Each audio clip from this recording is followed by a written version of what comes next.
이 시간의 주제는 세례입니다. 여러분들 교회 나오시면 세례 받으시죠? 세례. 우리는 세례를 받으면 이제 세례교인이 되고 또 나는 하나님의 자녀가 됐다는 그런 마음을 갖게 됩니다.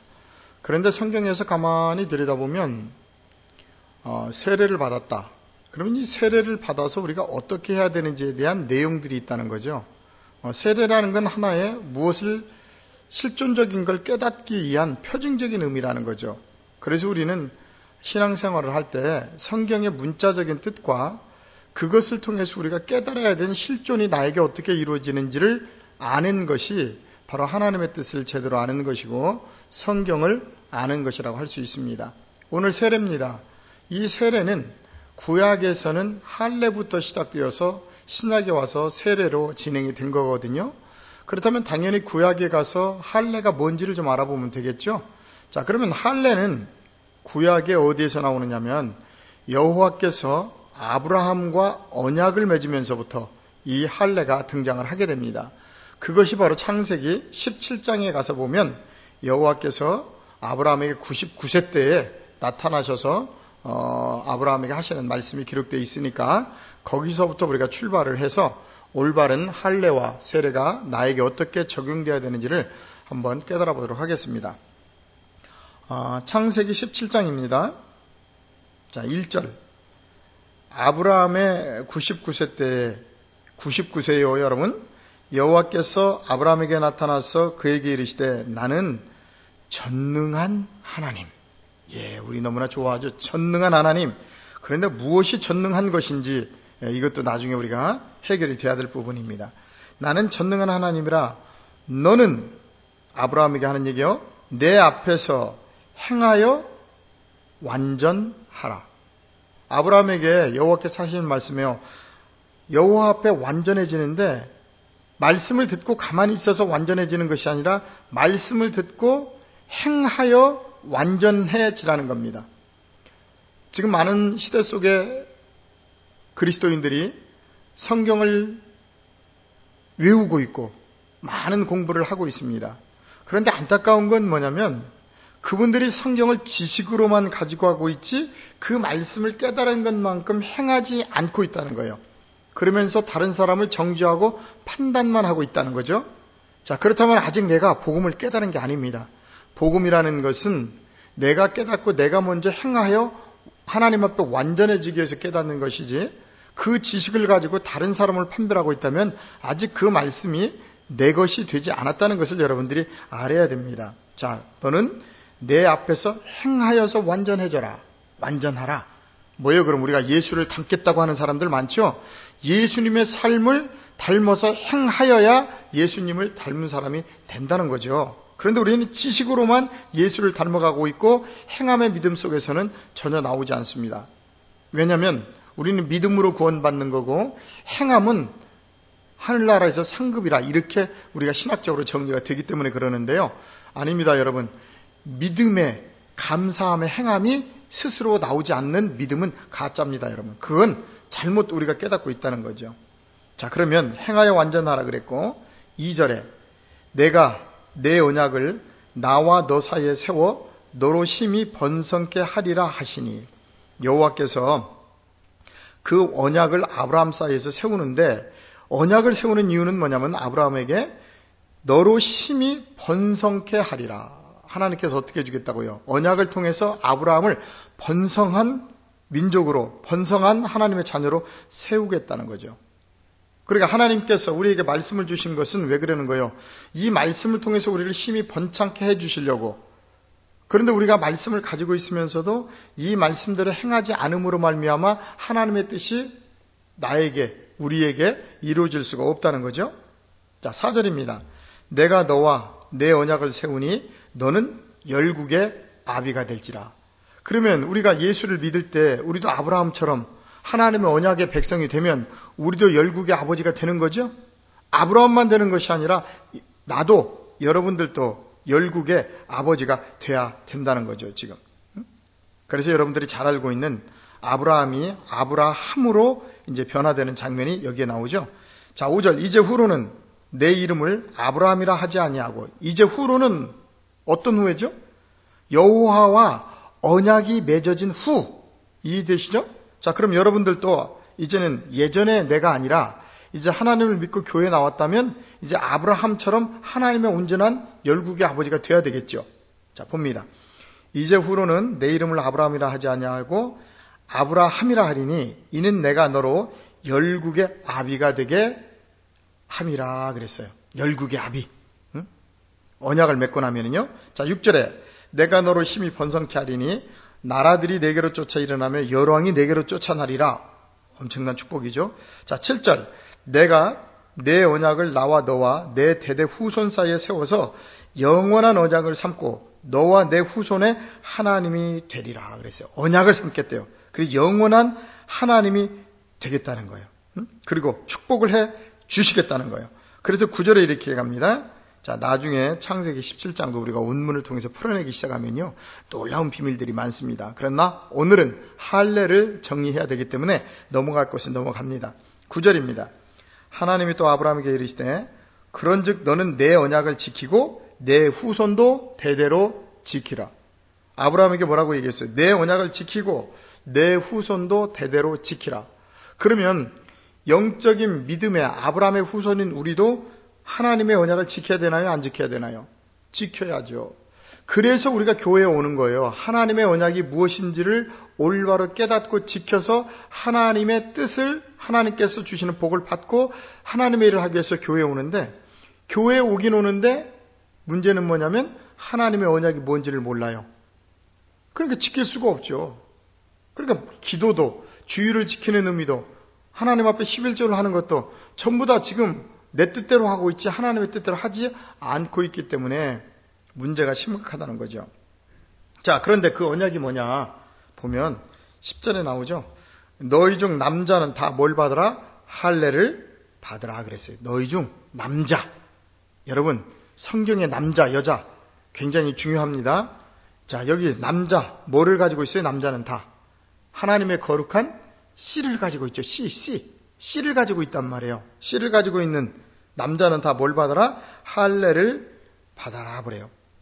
그럼 뭐예요? 할례라는 건 뭐예요? 표피를 자르는 거죠. 벗겨내는 거죠. 우리의 옛사람을 벗겨내는 거죠. 이걸 통해서 영적으로 얘기한다면, 자, 할례를 받으라. 이것이 나와 너희와 너희 후손 사이에 지킬 내 언약이라. 뭐 별다른 언약 아니에요. 할례하는 거예요. 표피를 자르는 거예요. 그것이 너희 후손 사이에 영원한 지킬 내 언약이라는 거예요. 그래서 지금도 아이들이 태어나면 어렸을 때 할례를 하는 그런 아이들이 많죠. 그런데 정말 중요한 건 뭐냐면 이 할례가 중요한 것이 아니라 왜 하나님이 할례를 하도록 했을까? 여기에 대해서 우리가 생각을 해야 되는데, 이스라엘 백성들도 그렇고요. 우리도 그렇고요. 할례만 하면, 우리는 세례만 받으면 나는 뭐 하나님의 백성이 됐다고 착각하고 있는 거지요. 자, 봅시다. 11절. 너희는 양피를 베어라. 이것이 나와 너희 사이에 영원한 표징이니라 그랬어요. 그래서 남자들은 태어나면, 특별히 이스라엘 민족은 태어나면 12절에 보니까 8일 만에 누구나 다 할례를 받아서 언약의 백성이라는 표징을 갖고 있었다는 거죠. 자, 그러면 하나님께서 이 할례 받지 않은 사람들은 아주 무섭도록 다뤘거든요. 아브라함도 이렇게 약속을 했지만 할례를 받지 않음으로 말미암아 여호와께서 죽이려고 했던 사건까지 창세기에 등장을 합니다. 그러면 이 할례가 무엇이기에 이렇게 중요할까? 겉으로 표피를 자르는 것이 무엇이 그렇게 중요하기 때문에 하나님은 할례를 행하라고 했을까? 여러분 궁금하지 않나요? 자, 그러면 에레미야를 여러분들이 한번 가볼까요? 에레미야를 가서 보고 우리가 바로 넘어가도록 하겠습니다. 에레미야 4장 4절에 가서 한번 가만히 보세요. 에레미야 선지자가 이렇게 기록했습니다. 4장 4절. 유다인과 예루살렘 거민들아, 너희는 스스로 할례를 행하여, 자, 할례를 행하여 뭘 하라? 너희 마음 가죽을 베고. 무슨 얘기예요 지금? 우리가 할례를 행한다는 것, 표피를 자른다는 건 뭐냐면 그 표피를 자르는 것을 통해서 우리 마음속에 할례를 행하라는 거예요. 지금 많은 분들이 하나님 앞에 신앙생활하고 있습니다. 이스라엘 민족이 하나님 앞에 할례를 받았습니다. 그런데 문제는 뭐냐면 겉으로는 하나님의 백성인 것 같은데 그 마음 속에 세상적인 탐심, 욕심, 세상적인 것들이 가득 차 있는 거, 사단이 그 마음을 자리 잡고 있는 거예요. 그래서 지금 에레미야 선지자는 정확히 얘기하는 겁니다. 할례를 행하여 너희 마음 가죽을 베고 그랬어요. 할례를 통해서 뭘 배우라고요? 너희 마음 가죽을 베고 누구에게 속하라? 나 여호와께 속하라. 여러분, 아주 이 내용 정말 중요한 내용입니다. 정말 중요한 내용. 할례라는 것은 뭐냐면 마음에 하는 거예요. 마음을. 자, 그 내용을 우리가 고린도후서 4장 4절에 가서 한번 봅시다. 그 중에 이 세상신, 사단이죠. 하나님을 못 믿게 하는 세상신이 믿지 아니하는 자들의 마음을 혼미케 하여, 마음 속에, 우리의 마음 속에 사단이 들어가서 우리를 혼미케 한다는 거예요. 그래서 그리스도의 영광의 복음의 광채가 비치지 못하게 하미니 그리스도는 하나님의 형상이라. 마음 속에 하나님의 형상이 회복돼야 되는데 사단이 그곳에 가서 자리를 잡고요. 겉으로는 그럴듯한 신앙생활을 하게 하는데 마음은 다른 곳에 가 있게 만드는 거예요. 그래서 하나님이 이 포피를 자르는 할례를 통해서 너희는 마음 속에 항상 마음이 하나님 말씀으로 깨끗하게 씻어져서 하나님만 거할 수 있는 곳으로 만들어라 하는 의미로 겉으로 뭘 했느냐면 할례를 했다는 거죠. 그래서 오늘 에레미야 4장 4절에 우리가 너희 마음 가죽을 베고 나 여호와께 속하라. 그러니까 겉으로 아무리 할례를 받고 하나님 앞에 있을지라도 마음에 할례를 하지 않으면 여호와께 속할 수가 없죠. 겉으로는 하나님의 자녀인 것 같은데 중심 속에는 세상신이 자리 잡고 있기 때문에 그렇습니다. 자, 보세요. 나 여호와께 속하라. 그렇지 아니하면 너희 행악을 인하여 나의 분노가 불같이 발하여 사르리니 그것을 끌 자가 없으리라. 이렇게 얘기를 합니다. 자, 그러면 이 말씀을 신약에 와서 좀 확인을 해봅시다. 신약에 오게 되면 사도 바울께서 이 말씀을 너무나 잘 이 할례에 대해서 깨닫고 기록해 놓은 글들이 있습니다. 많은 곳에 있지만 오늘은 로마서 2장 28절에 가서 확인을 하도록 하겠습니다. 자, 로마서 2장 28절입니다. 대저 표면적 유대인이 유대인이 아니요. 표면적 유대인, 여러분 이해되시죠? 표면적 육신의 할례가 아니다. 어때요, 여러분? 에레미야 4장 4절 말씀과 연결이 되죠. 겉으로 여러분들이 표피를 자르고 할례를 했다고 해서 할례가 아니라는 거예요. 겉으로 아무리 해봐도. 그러면서 이렇게 얘기합니다. 정말 복음이죠. 이런 말씀이 29절. 오직 이면적 유대인이 유대인이며 할례는 어디에 하라? 마음에 할지니 그랬어요. 신령에 있고 의문에 있지 아니한 것이라. 그 칭찬이 사람에게서 난 것이 아니요 다만 하나님에게서니라. 사도 바울께서요, 할례의 의미에 대해서 너무나 정확히 딱 깨달아서 기록을 한 거예요. 그런데 많은 사람들이 지금도 이스라엘 민족들이 또는 이 시대에 하나님을 믿는다고 하는 사람들이 겉으로 세례만 받고 할례만 받으면 나는 하나님의 백성이 됐다고 착각을 하고 마음속에는 세상적인 더러운 것을 다 가지고 있는 것을 봐요. 그렇다면 여러분, 절대 그것은 하나님을 믿는 것이 아니라는 것을 여러분들이 알아야 된다는 거죠. 알아야 돼요. 자, 이토록 놀라운 사도 바울 사도, 여러분. 구약의 최고의 정통파잖아요. 할례도 받았잖아요. 그랬던 사람이 사도행전에 보게 되면 예수 그리스도를 만나고 나서 아나니아에게 안수를 받고 눈을 뜨면서 완전하게 예수 그리스도의 종으로 변화가 됩니다, 여러분. 그래서 이런 놀라운 하나님의 복음을 남겨놓고 있는 거지요. 그러면 여러분, 할례가 겉으로의 할례인지 그 할례를 통해서 우리의 마음의 가죽을 벤다는 것 여러분 너무나 잘 기록이 되어 있기 때문에 잘 깨달았을 겁니다. 자, 그러면 다른 곳에 또 가서 하나 확인을 해보도록 하지요. 골로새서로 갑니다. 자, 11절로 2장 11절로 12절입니다. 거기에는 이 세례에 대해서 이렇게 기록을 하고 있습니다. 자, 보세요. 또 그 안에서 너희가 손으로 하지 아니한 할례를 받았다 그래요. 손으로 하지 아니한 할례. 자, 할례는 분명히 아브라함에게 표피를 달라는 게 할례였어요. 그런데 오늘 여기에 골로새서에 와서 이야기는 뭐냐면 또 그 안에서 너희가 손으로 하지 아니한 할례를 받았으니 곧 육적 몸 그리스도의 할례를 받았다는 거예요. 그러면 그리스도의 할례는 뭐냐? 12절 너희가 세례로 그리스도와 함께 장사한 바 되고 또 죽은 자들 가운데서 그를 일으키신 하나님의 역사를 믿음으로 말미암아 그 안에서 함께 일으키심을 받았느니라. 세례를 받음으로 말미암아 그리스도와 함께 뭐 했대요? 죽었다는 거예요.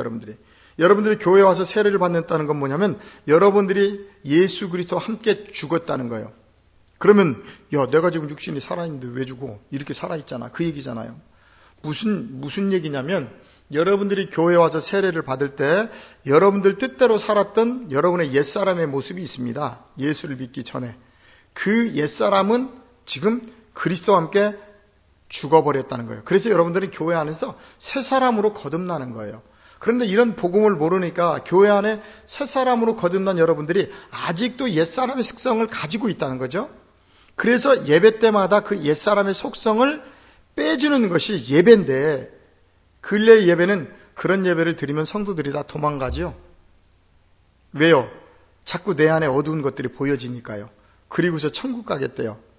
여러분 안에 어둠의 세력을 잔뜩 마음속에 가지고는 천국에 갈 수가 없습니다. 그 마음속에 천국이 이루어져야 돼요.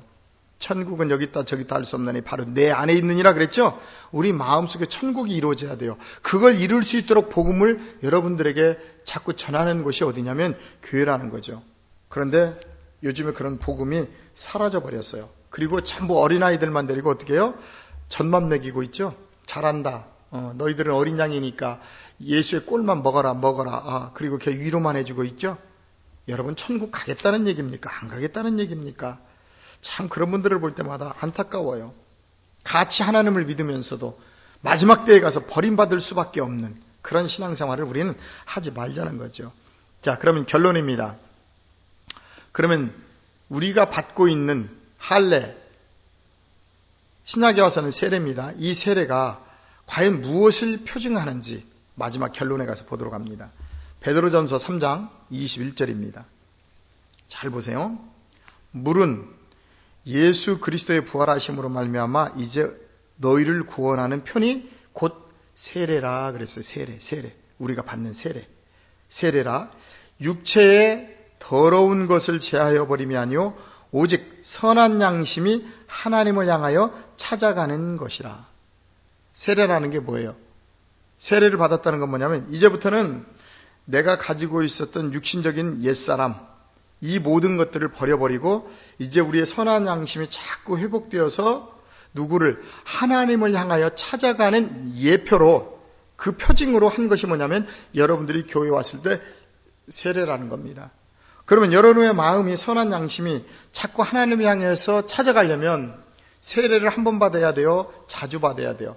자주 받아야죠. 언제 받아야 돼요? 말씀을 들을 때에 하나님의 그 생명의 말씀으로 여러분들이 자꾸 씻어져야 돼요. 그래야 우리가 선한 양심이 회복되어서 우리의 마음이 날마다 하나님 중심의 삶을 살아갈 수가 있기 때문에 그렇습니다. 자, 정리합니다. 구약에서 할례, 아브라함에게 했던 할례가 이제 신약에 와서는 세례로 변화가 됐습니다. 바로 하나님께서 아브라함에게 이 세례를 통해서 언약을 맺으셨어요. 이제 너는 언약의 백성이니까 하나님 말씀대로 행하여 완전하라. 그러면 하나님께서 놀라운 번창의 축복을 주시겠다고 말씀을 하셨습니다. 여러분, 이제 여러분들도 온전한 세례의 뜻을 깨달았으니까 어떻게 해야 돼요? 날마다 하나님 말씀을 아침마다 영의 양식을 먹고 날마다 내 마음을 닦으십시오. 내 마음속에 들어가 있는 보이지 않는 다른 어느 누구에게도 보이지 않는 더러운 것들이 우리의 마음속에 있습니다. 이 마음속에 예수 그리스도의 생명의 말씀과 생명의 사랑이 들어가서 어떻게 해야 돼요? 더욱더 하나님을 사랑하고 섬기고 하나님을 사랑하고 섬긴다고 하는 사람은 분명히 내 이웃을 내 몸과 같이 사랑하게 되어 있습니다. 많은 분들이 하나님을 사랑한다고 하면서도 형제 자매를 사랑하지 못해요.